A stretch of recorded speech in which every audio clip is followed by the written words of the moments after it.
শ্রীকৃষ্ণ যখন মথুরা ও পরে দ্বারকায় চলে গেলেন, তখন বৃন্দাবন নিস্তব্ধ হয়ে পড়ে।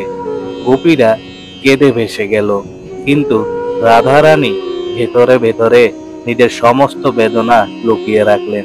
তিনি জানতেন, কৃষ্ণের ধ্যানে নিমগ্ন হওয়াই তার জীবনের আসল লক্ষ্য। ব্রহ্মবৈবর্ত পুরাণে উল্লেখ আছে, বৃন্দাবনের পরে এক সময় রাধারানী দ্বারকায় যান। তখন কৃষ্ণ রাজকীয় কাজে ব্যস্ত ছিলেন। রাধা সেখানে গোপনে চাকরানীর বেশে কৃষ্ণকে সেবা করতে লাগলেন। কৃষ্ণ প্রথমে তাকে চিনতে না পারলেও পরে বুঝতে পারেন এই তার প্রিয় রাধারানী। কৃষ্ণ কাতর হয়ে রাধাকে বললেন, রাধে, তোমাকে ছাড়া আমার সত্তা অসম্পূর্ণ। কিন্তু রাধা তখন বললেন, প্রভু, এখন আমি আপনার সাথে নয়, আপনাতেই লীন হতে চাই।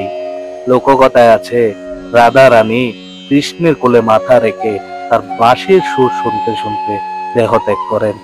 কৃষ্ণ নিজের সুরে রাধাকে পরম ধামে পৌঁছে দেন।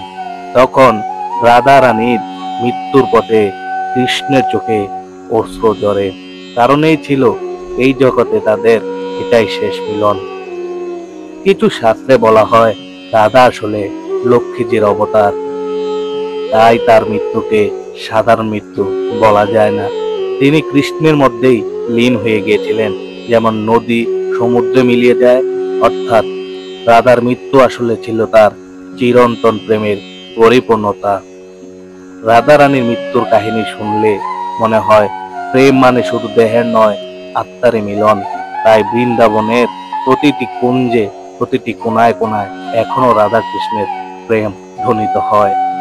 ভক্তরা বিশ্বাস করেন, যেখানে প্রেম আছে সেখানে রাধা রানী আছে, আর যেখানে ভগবান আছে সেখানে রাধা কখনো মৃত্যুবরণ করেন না।